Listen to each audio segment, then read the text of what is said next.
Hujan rintik-rintik turun membasahi jalanan berdebu di sekitar pelabuhan Bakauheni. Nanang, seorang pemuda sederhana berusia 23 tahun, mendorong gerobak siomainya dengan langkah berat namun mantap. Wajahnya teduh, matanya jernih, tapi ada sorot luka yang sulit disembunyikan. Setiap kali ia melewati gang kecil di dekat pelabuhan, kenangan pahit masa lalu selalu datang menghantui, kenangan tentang ayahnya yang dipukul preman hanya karena menolak membayar uang keamanan. Nanang dibesarkan dalam kehidupan penuh kesederhanaan. Ibunya seorang penjual sayur di pasar kecil, sementara ayahnya dulu seorang buruh pelabuhan. Namun, sejak peristiwa tragis itu, sang ayah tidak pernah pulang lagi. Nanang hanya mengenang sosoknya melalui cerita-cerita lama ibunya dan jurus dasar silat yang pernah diajarkan sebelum ajal menjemput. Luka itu membuat Nanang tumbuh sebagai pemuda yang keras, namun tetap menyembunyikan amarahnya di balik senyuman ramah. Setiap hari, Nanang berkeliling menjajakan siomay dengan suara lantang, "Siomay. Siomay." Warga mengenalnya sebagai pemuda yang rajin dan baik hati. Ia sering memberi gratis kepada anak-anak kecil yang tak punya uang, atau menolong sopir truk yang kelelahan dengan segelas air hangat. Di balik sikap ramah itu, Nanang menyimpan tekad baja, suatu saat ia akan menghapus wajah kezaliman dari pelabuhan ini, agar tak ada lagi yang bernasib seperti ayahnya. Pelabuhan Bakauheni sendiri adalah tempat yang keras. Suara klakson truk bercampur dengan teriakan calo tiket, aroma asin laut beradu dengan bau solar kapal feri.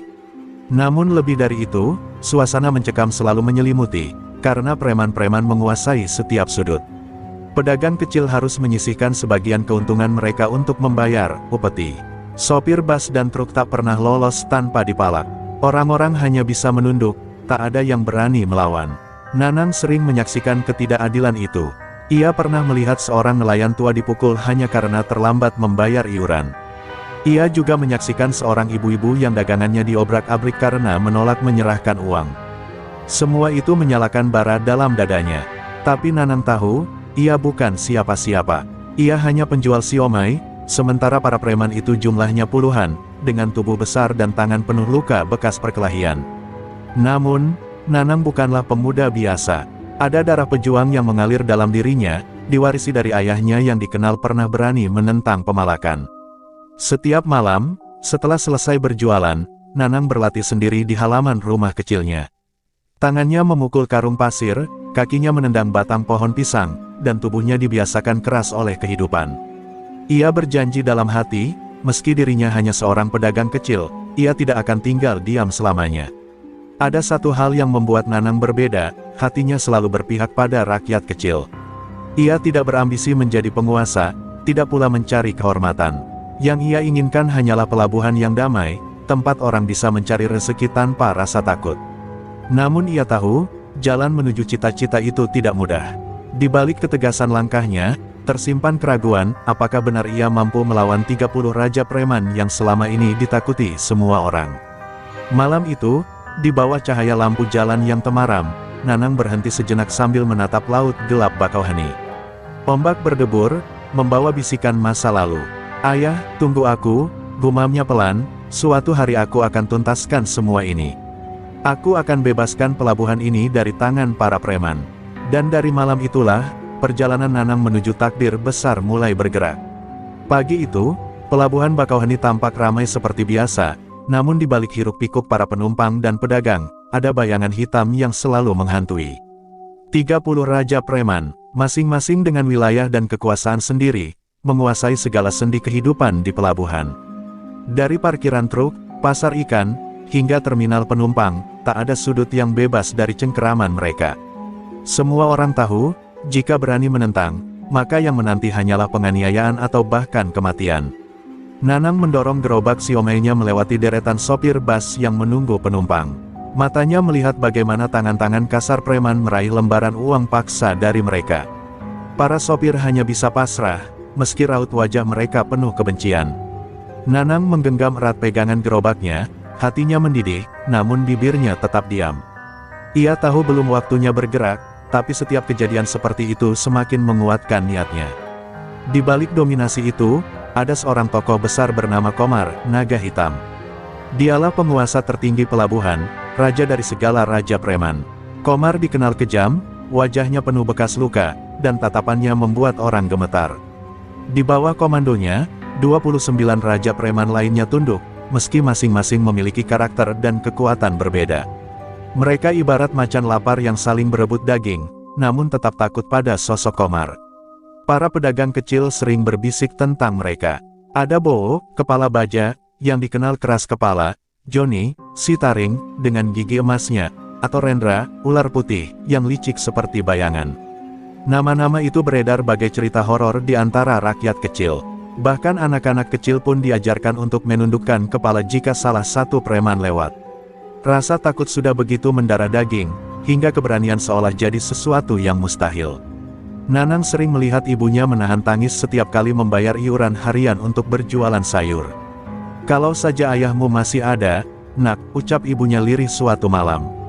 Kalimat itu menancap dalam-dalam di hati Nanang. Ia tahu, ayahnya dulu berani melawan, dan karena itulah nyawanya direnggut. Kini, seakan semua orang menerima nasib buruk itu sebagai bagian dari hidup. Tapi Nanang tidak. Ia tidak rela hidup dalam ketakutan selamanya. Suatu sore, Nanang mendengar kabar seorang pedagang ikan dipukuli hingga pingsan karena telat membayar uang keamanan. Tubuh lelaki tua itu tergeletak di dermaga, diiringi tangis keluarganya. Orang-orang hanya bisa menonton, tak ada yang berani menolong. Nanang berdiri di antara kerumunan, rahangnya mengeras, matanya menyala. Sampai kapan semua ini harus terjadi? Bisiknya dalam hati. Namun, semakin ia menahan amarah, semakin berat beban yang ia pikul. Setiap kejadian baru bagai menyalakan bara yang siap meledak. Malam-malamnya dipenuhi gelisah, tubuhnya semakin keras di tempat latihan, dan pikirannya terus berputar mencari jalan keluar. Ia sadar, melawan 30 preman sekaligus adalah kemustahilan. Tapi Nanang juga sadar, jika tidak ada yang memulai, maka pelabuhan ini tidak akan pernah terbebas. Di tepi laut yang berombak, Nanang berdiri memandang jauh ke horizon. Bayangan ayahnya kembali hadir dalam ingatan, seolah mengisyaratkan bahwa takdir sedang menuntunnya. Angin laut bertiup kencang, membawa aroma asin yang menggigit.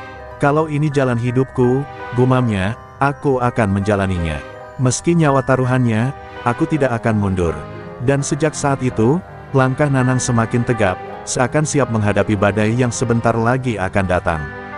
Hari itu, suasana pelabuhan lebih padat dari biasanya.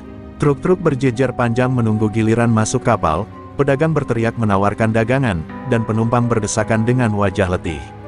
Di tengah keramaian itu, Nanang tetap mendorong gerobak siomainya, mencoba tersenyum pada setiap orang. Namun, jauh di lubuk hatinya, ia bisa merasakan sesuatu yang janggal, seakan badai sedang menunggu di tikungan. Ketika ia berhenti di sebuah sudut dekat terminal, seorang preman bertubuh besar mendekat. Tubuhnya penuh tato, wajahnya bengis, dan suaranya menggelegar. "Hei, jualan di sini harus setor. Mana uang keamananmu?" bentaknya, membuat beberapa orang sekitar langsung menjauh ketakutan. Nanang menatapnya dengan tenang, mencoba mengulur waktu, namun tiba-tiba matanya menangkap sosok seorang ibu-ibu yang sedang dipalak preman lain tak jauh dari situ. Ibu itu menahan air mata sambil merapatkan tas belanjaannya, memohon agar dagangannya tidak dirampas. Nanang menggenggam erat gerobaknya, hatinya mendidih. Ia sudah terlalu sering melihat kejadian serupa, tapi kali ini ada sesuatu yang berbeda. Ada getaran dalam dirinya yang berteriak, "Cukup sudah." Wajah sang ibu mengingatkannya pada ibunya sendiri, yang berkali-kali menahan malu dan takut setiap kali harus membayar iuran paksa. Preman bertato itu melangkah mendekat, mendorong dada Nanang dengan kasar. Gerobak siomainya hampir terbalik, membuat beberapa mangkuk jatuh berserakan. Orang-orang menahan napas, menunggu reaksi pemuda itu. Nanang menunduk sejenak, lalu menghela napas panjang. Saat ia mengangkat wajahnya, sorot matanya sudah berbeda, bukan lagi pemuda ramah penjual siomai, melainkan sosok yang siap melawan. "Kalau uang hasil keringat orang kecil kalian rampas terus, sampai kapan rakyat bisa hidup tenang?" ucap Nanang dengan suara lantang. Preman itu tertegun sejenak, lalu tertawa keras. "Anak bau kencur macam kamu berani melawan? Hahaha, kau cari mati rupanya." Dengan tinju besar, preman itu mencoba menghantam wajah Nanang. Namun dengan refleks cepat, Nanang menepis tangannya dan balas menendang hingga tubuh besar itu terhuyung. Kerumunan terkejut. Seorang pemuda yang hanya dikenal sebagai penjual siomai ternyata berani melawan. Preman lain yang sedang memalak ibu-ibu langsung maju hendak menyerang. Nanang dengan cekatan menghindar, memanfaatkan teknik silat sederhana yang pernah diajarkan ayahnya. Ia tidak menyerang membabi buta, tapi setiap gerakannya terarah, menyisakan bekas yang cukup membuat lawannya meringis kesakitan. Suasana menjadi riuh. Warga yang biasanya menunduk ini mulai bersorak pelan, meski dengan rasa takut. Mereka melihat sesuatu yang selama ini mustahil, ada orang yang berani menantang preman di pelabuhan. Ibu-ibu yang tadi dipalak meneteskan air mata, kali ini bukan karena ketakutan, melainkan rasa lega. Untuk pertama kalinya, ada harapan kecil yang tumbuh di tengah kegelapan. Namun kemenangan kecil itu bukan tanpa risiko. Dari kejauhan, ada mata-mata preman lain yang menyaksikan perlawanan Nanang. Mereka segera berlari melaporkan kejadian itu kepada para raja preman. Nama Nanang, si penjual siomay, mulai bergaung di telinga orang-orang yang selama ini berkuasa. Dan sejak hari itu, jalan Nanang menuju takdir besar sebagai penantang 30 raja preman benar-benar dimulai. Kabar tentang pemuda penjual siomay yang berani menantang preman segera menyebar seperti api di tengah ilalang kering. Nama Nanang mulai dibicarakan di setiap sudut pelabuhan, dari warung kopi hingga terminal bus. Bagi rakyat kecil, ia bagaikan cahaya yang lama dinanti. Namun bagi para preman, ia adalah duri berbahaya yang harus segera dicabut. Tak butuh waktu lama, kabar itu sampai ke telinga salah satu raja preman bernama Bowo, Kepala Baja. Bowo bukanlah sembarang preman. Tubuhnya besar, kepalanya botak mengkilap dengan bekas luka panjang di sisi kanan. Julukan, Kepala Baja, lahir karena konon kepalanya begitu keras, bahkan pukulan balok kayu pun tak mampu menjatuhkannya. Dialah penguasa parkiran truk dan bus, salah satu wilayah paling basah di pelabuhan. Ketika mendengar ada anak muda yang berani melawan anak buahnya, amarah Bowo membuncah. Bawa dia ke dermaga malam ini. Aku sendiri yang akan menghancurkannya, ucapnya garang. Malam itu, pelabuhan masih ramai dengan aktivitas, namun suasananya berbeda. Di dermaga, sekelompok preman sudah berkumpul, menunggu duel yang akan jadi tontonan. Angin laut berhembus kencang, membawa aroma garam bercampur bau solar kapal. Di tengah kerumunan, Nanang datang dengan langkah tenang, meski di dadanya degup jantung terasa begitu keras. Ia tahu, inilah ujian pertamanya. Jika ia kalah malam ini, maka mimpinya membebaskan pelabuhan akan berakhir sebelum dimulai. Bowo maju ke tengah lingkaran, tertawa mengejek. Jadi ini si penjual siomay yang sok jadi pahlawan. Hahaha, kau kira bisa mengubah pelabuhan hanya dengan tangan kosongmu? Teriaknya. Orang-orang sekitar terdiam, hanya berani menatap dari kejauhan. Nanang mengangkat kepalanya, menatap tajam ke arah Bowo. Aku tidak peduli siapa kau. Yang jelas, pelabuhan ini bukan milik kalian. Rakyat berhak hidup tanpa ditindas, jawabnya lantang, membuat beberapa orang berdesir hatinya. Duel pun dimulai. Bowo langsung menyerang dengan pukulan keras ke arah wajah Nanang. Suara angin yang terbelah terasa tajam, namun Nanang cepat menunduk, membiarkan pukulan itu melayang di atas kepalanya. Ia balas dengan tendangan cepat ke arah perut, namun tubuh Bowo bagaikan tembok. Lelaki besar itu hanya sedikit bergeser, lalu tertawa dengan nada menghina. Kau butuh lebih dari itu untuk menjatuhkanku, bocah. Pertarungan berlangsung sengit. Nanang mengandalkan kecepatan dan kelincahannya, menghindari setiap serangan brutal Bowo. Beberapa kali ia berhasil melukai sang preman dengan pukulan dan tendangan terarah. Namun setiap kali Bowo terhuyung, ia bangkit lagi dengan tawa menakutkan. Kerumunan menahan napas, beberapa pedagang kecil mulai berdoa dalam hati agar Nanang bisa bertahan. Hingga akhirnya, Nanang teringat pada jurus sederhana yang diajarkan ayahnya, jangan melawan keras dengan keras, tapi gunakan kelemahan lawan. Saat Bowo kembali menyerang dengan kepala menunduk, Nanang bergerak cepat ke samping dan menghantam bagian leher lawannya dengan siku. Seketika tubuh besar itu goyah, lalu jatuh berlutut sambil terengah-engah. Suasana dermaga pecah oleh teriakan orang-orang yang selama ini tertindas. Untuk pertama kalinya, seorang raja preman tumbang di hadapan rakyat kecil. Bowo, Kepala Baja, takluk oleh seorang penjual siomay. Sorak-sorai membahana, meski disertai rasa takut akan balasan dari preman lain. Di tengah sorakan itu, Nanang berdiri dengan tubuh penuh keringat, menatap laut gelap Bakauheni. Ia tahu ini baru permulaan. Di hadapannya, masih ada 29 raja preman lain yang menunggu. Kekalahan Bowo, kepala baja, di tangan Nanang bagai petir yang menyambar pelabuhan Bakauheni. Selama ini, nama Bowo identik dengan ketakutan, tak ada satupun pedagang atau sopir berani melawannya. Namun malam itu, di dermaga yang diterangi lampu kapal dan sorotan mata orang kecil, sang Raja Preman tersungkur tak berdaya. Berita itu menyebar cepat dari mulut ke mulut, mengalir ke setiap sudut warung kopi, pasar ikan, hingga rumah-rumah kumuh di pinggir laut. Para pedagang kecil mulai berani berbisik, kalau Nanang bisa menjatuhkan Bowo, berarti kita juga bisa melawan. Sopir-sopir bas yang biasanya pasrah kini menatap jalanan dengan dada lebih tegak. Para nelayan yang selalu dipalak di dermaga memandang laut dengan harapan baru. Meski masih ada rasa takut, namun untuk pertama kalinya, mereka merasakan ada secercah cahaya di tengah kegelapan yang telah lama membelenggu mereka. Nanang sendiri pulang malam itu dengan tubuh penuh luka. Ibunya menangis melihat darah di bajunya, namun tatapan mata Nanang penuh keyakinan. "Bu, jangan takut, ini baru awal, aku tidak akan berhenti sebelum pelabuhan ini bebas," ucapnya sambil menggenggam tangan sang ibu. Wanita tua itu hanya bisa terdiam, antara cemas dan bangga, menyadari bahwa anaknya kini membawa beban yang jauh lebih besar dari sekadar hidup sederhana. Di sisi lain, kekalahan Bowo membuat para raja preman lainnya gempar. Mereka berkumpul di sebuah gudang tua yang dijadikan markas. Wajah-wajah garang menatap satu sama lain, kesal sekaligus waspada. Seorang penjual siomay bisa menumbangkan Bowo. Itu penghinaan bagi kita semua, geram Joni, si taring, sambil menyalakan rokok dengan tangan gemetar. Komar, naga hitam, hanya duduk di kursi besar, tatapannya tajam menembus gelap ruangan. "Biarkan anak itu hidup, untuk sementara. Aku ingin melihat sejauh mana dia berani menantang kita," ucapnya dingin. Sementara itu, rakyat kecil mulai membicarakan Nanang bukan lagi sebagai penjual siomay biasa, melainkan sebagai simbol perlawanan. Beberapa pedagang bahkan mulai menolak membayar uang keamanan dengan berbisik, "Nanang sudah melawan mereka, kita juga bisa." Meski masih sedikit, benih keberanian itu tumbuh, mengalir di antara nadi rakyat yang lama tertindas. Nanang merasakan perubahan itu. Ketika ia berkeliling menjajakan siomay, orang-orang kini menatapnya dengan hormat, bahkan ada yang berbisik, "Terima kasih, Nak, karena berani melawan." Namun di balik senyuman kecilnya, Nanang tahu ancaman semakin besar.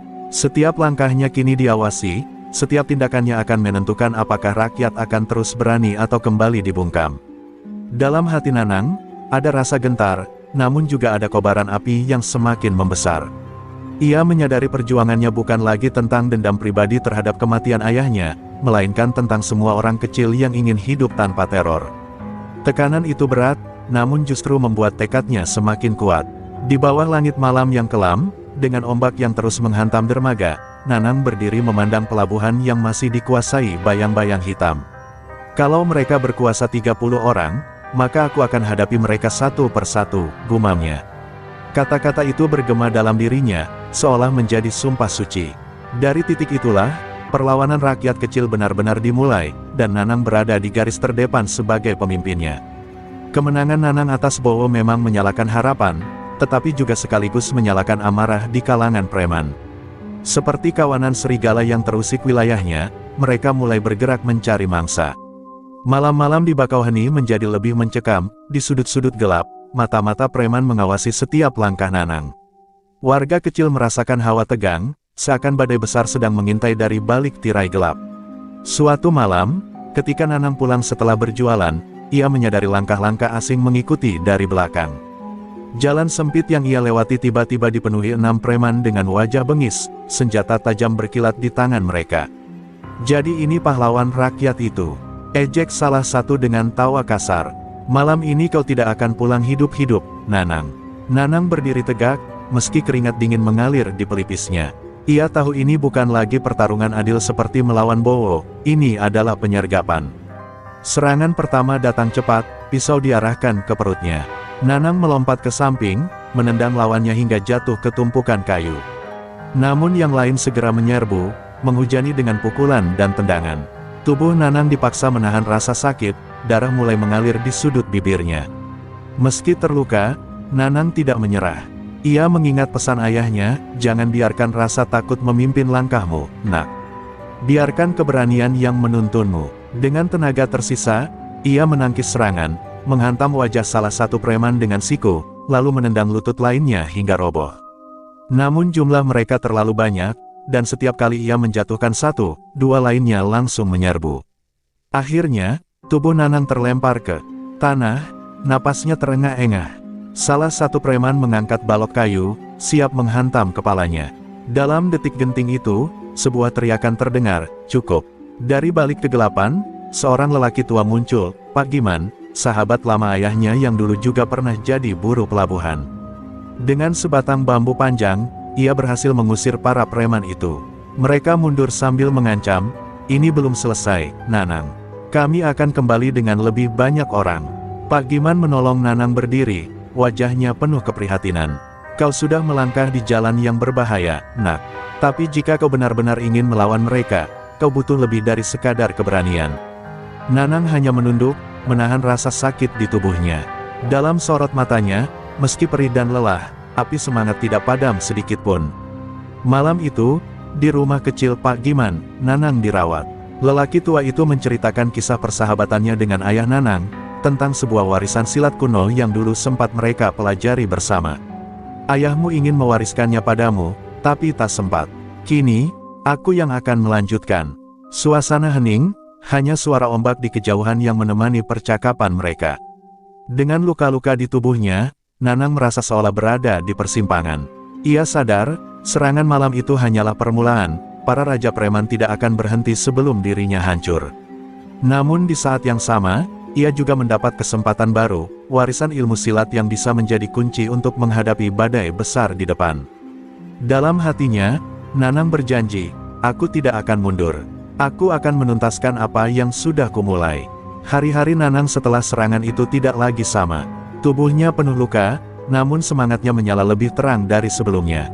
Setiap malam, ia berlatih di halaman rumah Pak Giman yang remang-remang, ditemani cahaya lampu minyak dan suara debur ombak dari kejauhan. Pukulan demi pukulan diarahkan pada batang pisang, tendangan demi tendangan menghantam karung pasir. Pak Giman mengajarkan jurus silat warisan leluhur, jurus yang lebih menekankan ketenangan, kecepatan, dan pemanfaatan kelemahan lawan. "Nanang," kata Pak Giman suatu malam sambil menatap murid mudanya, "melawan mereka bukan hanya soal tenaga. Kau melawan 30 raja preman dengan ego, ambisi, dan keserakahan masing-masing. Ingat, gunakan itu sebagai senjata. Biarkan mereka menghancurkan diri mereka sendiri." Kalimat itu terpatri kuat dalam hati Nanang, menjadi pedoman dalam setiap langkahnya. Tak butuh waktu lama, kesempatan untuk menguji ilmu barunya pun datang. Seorang raja preman bernama Johnny, si Taring, menantang Nanang di pasar ikan. Johnny terkenal sadis, sering menggigit telinga atau pipi lawannya hingga robek, sesuai julukannya. Puluhan orang berkumpul di antara aroma amis ikan dan teriakan pedagang, menyaksikan duel yang akan menentukan keberanian seorang pemuda melawan kekuasaan lama. Pertarungan dimulai dengan brutal. Johnny menyerang cepat dengan pisau lipat di tangannya, menusuk membabi buta. Namun Nanang sudah lebih siap. Ia bergerak lincah, menghindari setiap tebasan, lalu memanfaatkan celah untuk menghantam pergelangan tangan lawannya hingga pisau terlepas. Dengan gerakan kilat, Nanang menghantam dada Johnny dengan siku, membuat sang preman tersungkur di atas meja ikan. Sorak-sorai rakyat kecil pun pecah, meski cepat terbungkam oleh tatapan preman lain yang menonton. Kemenangan itu bukan yang terakhir. Hari-hari berikutnya, Nanang kembali harus menghadapi raja preman lain, Rendra, ular putih, di terminal bus, yang lihai menyerang dari bayangan, Saman, si beruang, di gudang tua, dengan tubuh besar yang menakutkan, hingga Ardi, si api, yang selalu membawa botol berisi bensin untuk menebar teror. Setiap duel berlangsung sengit, penuh darah, penuh keringat, namun Nanang selalu berdiri. Di akhir, semakin banyak preman yang tumbang, semakin besar pula gelombang keberanian rakyat. Sopir-sopir bus mulai menolak membayar iuran. Pedagang kecil berani melawan saat dipalak. Nanang menjadi simbol, bukan hanya pahlawan bagi dirinya sendiri, melainkan bagi semua orang yang selama ini hidup dalam bayang-bayang ketakutan. Namun, setiap kemenangan juga berarti ancaman yang lebih besar. Para raja preman yang tersisa kini semakin murka. Mereka menyadari bahwa Nanang bukan sekadar gangguan biasa, melainkan badai yang bisa meruntuhkan kerajaan mereka. Desas-desus pun merebak, Komar, naga hitam, sendiri akan turun tangan jika Nanang berani melangkah lebih jauh. Di tepi pelabuhan, saat matahari tenggelam, Nanang berdiri dengan napas berat, tubuh penuh luka tapi matanya tetap menyala. Ia tahu jalan yang ia tempuh semakin berbahaya, tapi ia tidak lagi sendirian. Di belakangnya, ada rakyat yang mulai berani berdiri tegak. Satu demi satu, akan kutumbangkan. Hingga tak ada lagi tirani di pelabuhan ini, bisiknya pada laut yang berkilau merah kemasan. Semakin banyak raja preman yang tumbang, semakin panas pula bara amarah yang membakar Bakauheni. Dari 30 penguasa, hanya tersisa 10 orang, mereka yang paling ditakuti, paling kejam, dan paling sulit dijatuhkan. Nama-nama mereka bukan hanya sekadar julukan, melainkan legenda kelam yang sudah mengakar di pelabuhan: Darman, si harimau, Tony, bajak laut, Irul, si pedang, Gendon, tangan besi, dan 6 lainnya yang sama mengerikannya. Bagi rakyat kecil, 10 nama itu bagaikan tembok raksasa yang tak mungkin ditembus. Nanang menyadari, pertempuran kali ini tidak akan sama seperti sebelumnya. Lawan-lawannya bukan lagi preman biasa yang mengandalkan kekerasan semata, melainkan monster jalanan yang sudah terbiasa dengan darah dan kekerasan. Mereka bukan hanya memiliki kekuatan fisik, tapi juga strategi, jaringan, bahkan pengaruh besar di wilayah masing-masing. Satu langkah salah, dan nyawanya bisa hilang. Kabar mengenai duel Nanang melawan raja-raja sebelumnya sudah sampai ke telinga 10 preman tersisa. Mereka berkumpul dalam sebuah gudang gelap dekat dermaga, dikelilingi asap rokok dan tatapan penuh kebencian. Kita sudah terlalu lama membiarkan bocah itu, geram Gendon, tangan besi, sambil mengetukkan besi yang menempel di lengannya ke meja kayu hingga bergetar. Darman, si harimau, menimpali dengan senyum dingin, kalau kita biarkan, dia akan sampai ke Komar. Itu berarti kehancuran kita semua. Namun, seperti yang pernah dikatakan Pak Giman, ego di antara mereka menjadi senjata mematikan. Masing-masing merasa lebih kuat, lebih layak untuk menjatuhkan Nanang. Alih-alih bersatu, mereka justru saling mencibir, saling meremehkan satu sama lain. Dan Nanang, dalam hati kecilnya, tahu betul bahwa perpecahan itu adalah celah yang bisa ia manfaatkan. Pertarungan pertama melawan 10 raja terkuat terjadi di pasar malam. Darman, si harimau, melompat ke tengah kerumunan dengan geraman garang, tubuhnya lentur dan ganas seperti binatang liar. Duel itu berlangsung brutal, pukulan dan tendangan menderu, membuat beberapa kios roboh. Nanang hampir tumbang, namun dengan kesabaran dan teknik yang dipelajari dari Pak Giman, ia berhasil menjebak Darman dengan serangan balik yang tepat di tulang rusuk. Rakyat bersorak, tak percaya salah satu legenda preman jatuh di hadapan mereka. Namun kemenangan itu membuat Nanang semakin menjadi target. Tony, bajak laut, yang menguasai jalur penyelundupan, datang dengan pasukan besar mencoba menjebaknya di dermaga. Pertarungan itu bukan lagi duel, melainkan perang kecil. Nanang bertarung sekuat tenaga, sementara rakyat kecil diam-diam membantu dengan cara sederhana, melempar batu, memukul dengan kayu, atau sekadar memberi jalan keluar. Untuk pertama kalinya, rakyat ikut angkat tangan melawan. Satu demi satu, raja preman kuat itu tumbang. Irul, si pedang, yang lihai dengan senjata tajam akhirnya kalah oleh kecepatan Nanang. Gendon, tangan besi, roboh setelah tubuhnya dihantam berkali-kali di titik lemah yang jarang disadari orang. Nanang berdiri di tengah medan, tubuhnya penuh luka, namun di sekelilingnya rakyat bersorak dengan keberanian yang semakin membesar. Kini, hanya satu rintangan terakhir yang tersisa. Komar, naga hitam, sang penguasa mutlak Bakauheni, pria yang namanya diucapkan dengan suara bergetar, bahkan oleh sesama preman. Nanang tahu, semua pertarungan sebelumnya hanyalah anak tangga menuju duel pamungkas. Dengan napas berat dan tatapan tajam, ia berjanji pada dirinya sendiri, jika aku bisa menumbangkannya, pelabuhan ini benar-benar bebas. Malam itu, Bakauheni seperti menahan napasnya. Pelabuhan yang biasanya dipenuhi hiruk-pikuk kapal dan pedagang, kini sunyi mencekam. Hanya suara ombak dan angin laut yang terdengar, seolah alam pun tahu akan terjadi pertarungan penentu. Di tengah dermaga tua, berdirilah sosok yang selama ini menjadi bayang-bayang kegelapan, Komar, naga hitam. Tubuhnya besar, penuh tato naga yang meliuk dari dada hingga leher, matanya tajam berkilat penuh amarah. Dialah raja di antara raja, penguasa mutlak pelabuhan. Nanang datang dengan langkah mantap meski tubuhnya penuh luka dari pertempuran sebelumnya. Wajahnya pucat, napasnya berat, namun matanya menyala. Di belakangnya, rakyat kecil berdiri berjajar, tak lagi bersembunyi. Mereka tahu pertarungan ini bukan sekadar duel pribadi, melainkan penentu nasib Bakauheni. Jika Nanang kalah, kegelapan akan kembali menelan mereka. Jika Nanang menang, pintu kebebasan terbuka. Jadi kebocah yang membuat semua orang kutumbang. Suara Komar bergemuruh, berat dan menakutkan. Ia tertawa dingin, lalu menatap Nanang seperti memandang mangsa. Kau kira bisa menghapus namaku dari pelabuhan ini? Aku adalah naga, dan naga tidak pernah mati. Kalimat itu membuat bulu kuduk orang-orang berdiri. Pertarungan pun dimulai tanpa aba-aba. Komar menyerang dengan kecepatan yang tak masuk akal untuk tubuh sebesar itu.